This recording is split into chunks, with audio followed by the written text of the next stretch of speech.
This is the story of H.I.S. Thorne, a man who didn't just design toys.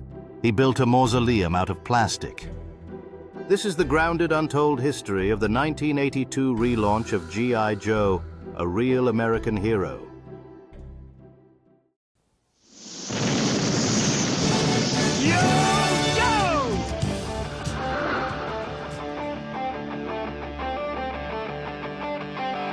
Duke, Cobra is on the move!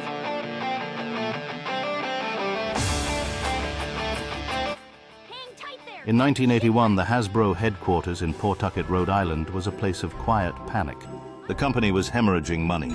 The original 12-inch G.I. Joe, once the king of the toy aisle, was a dead brand. The Vietnam War had soured the American appetite for military toys, and the oil crisis had made large-scale plastic figures too expensive to produce. H.I.S. Thorne sat in a windowless office in the basement of the R&D wing.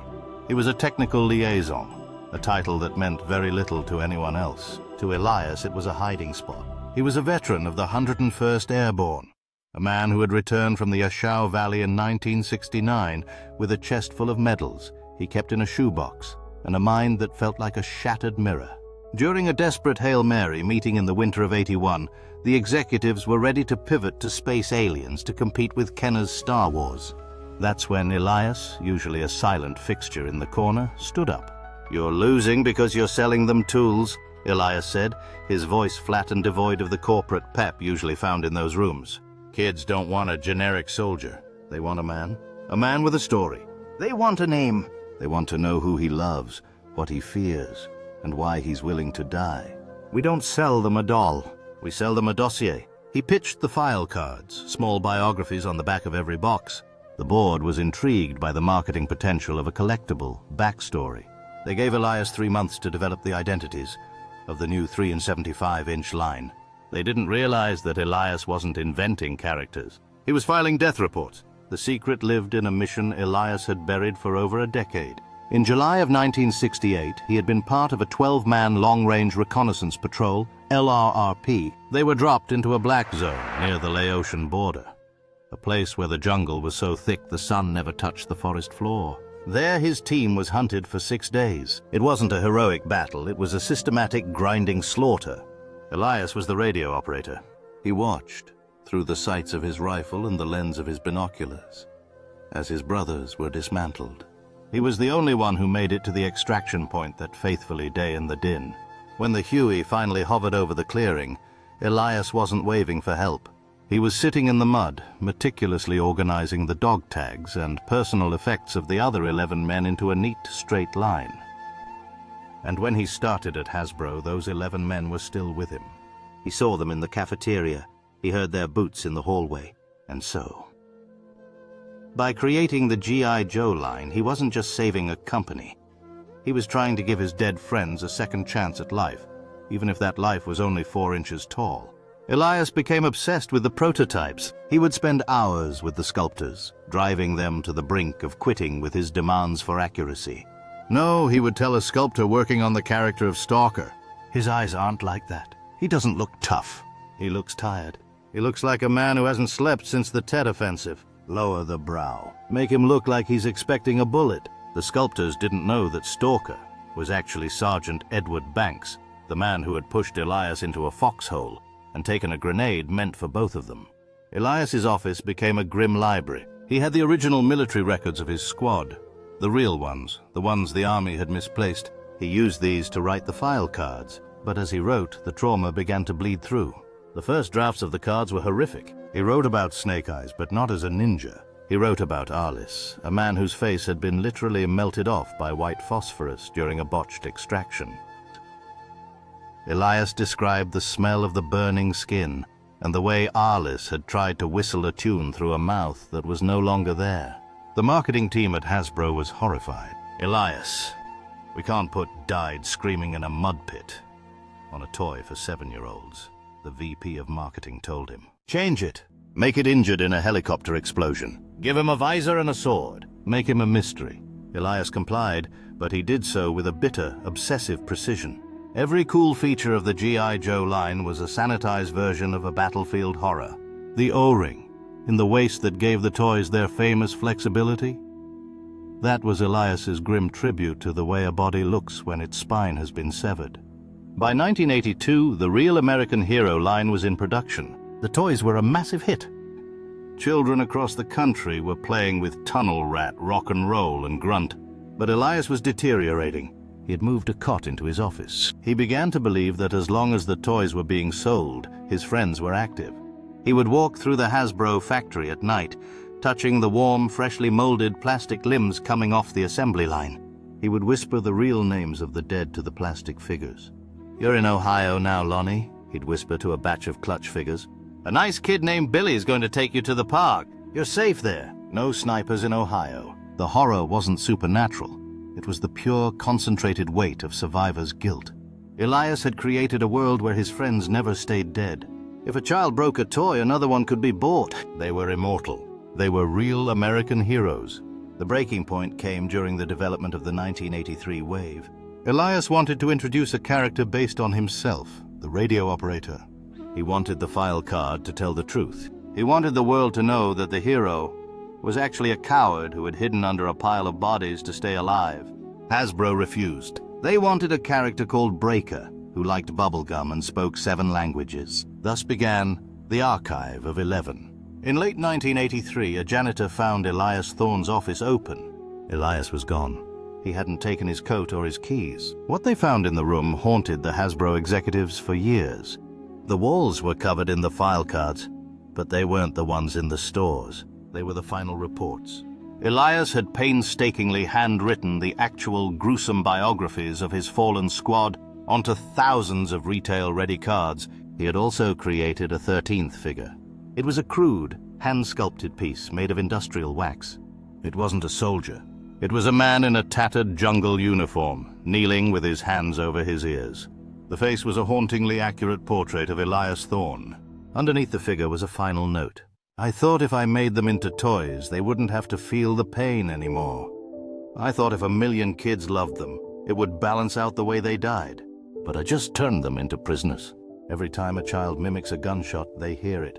Every time they are buried in a sandbox, they feel the dirt. I'm going back to the clearing. I need to tell them I'm sorry for making them plastic." There was no public scandal. Hasbro quietly destroyed Elias's notes and hired a new team of writers to make the file cards more comic booky and less grounded. They moved the brand toward Cobra, a cartoonish, villainous organization, to further distance the toy line from the reality of war. But the 1982 original 13 remained. To this day, there are collectors who hunt for the Grey File variants, figures that allegedly slipped out of the factory with Elias's original unedited biographies. These collectors claim that if you read them, the descriptions are so vivid, so visceral, that you can almost smell the humid air and the cordite. Elias Thorne was never found. Some say he went back to Vietnam. Others say he simply walked into the woods of Rhode Island and was never seen again. But if you own one of those original 1982 figures, look at the face. Look past the paint and the molded plastic. Look at the expression Elias Thorne fought so hard to give them. It's not the look of a hero. It's the look of a man who is still waiting for the helicopter to come, in a war that never truly ends. These were the documents found in Elias Thorne's desk after his disappearance. They were typed on heavy Hasbro letterhead, but the ribbon was worn thin, leaving the letters looking like faint, ghostly imprints.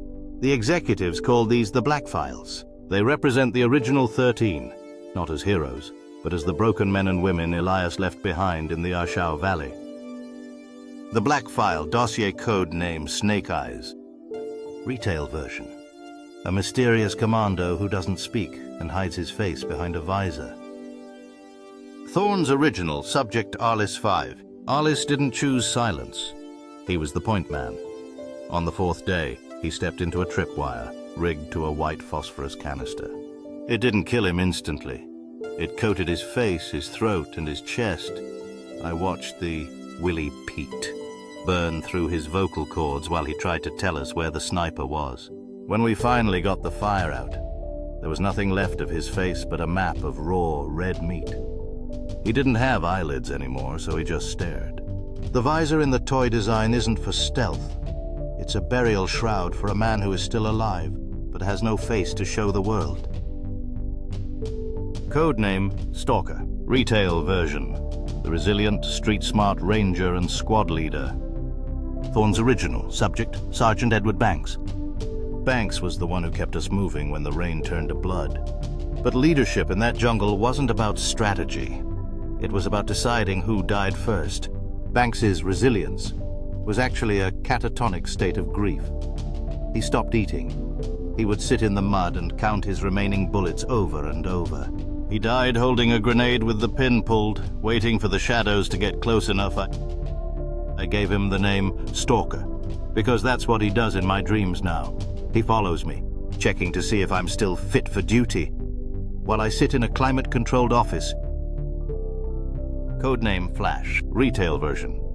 The laser trooper who wears high-tech padded armor. Thorne's original. Subject, Sparky Miller. The laser is a lie to satisfy the senses. Miller was our flamethrower specialist. The padded armor on the toy is actually a representation of the heavy chemical-soaked fire-retardant suit he wore. It didn't save him when his tank took a stray round.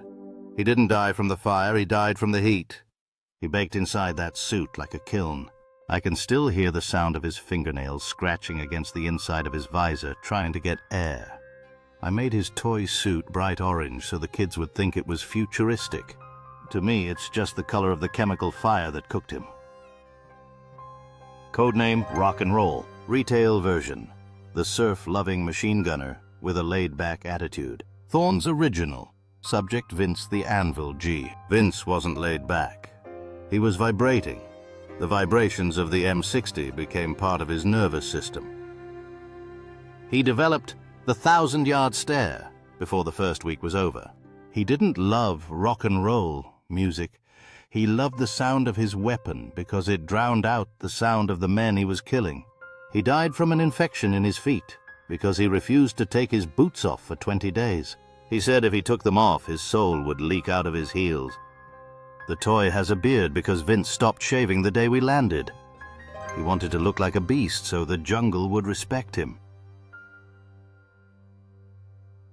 Perhaps the most chilling document in Elias's archive wasn't a dossier, but a memo regarding the most basic figure in the line. Grunt. The executives want Grunt to be the everyman. They want him to be the blank slate the child projects themselves onto. They don't understand. Grunt is the most honest thing I've ever made. He represents the 1,200 men I saw pass through the processing centers, names that were erased by bureaucracy before their bodies were even cold.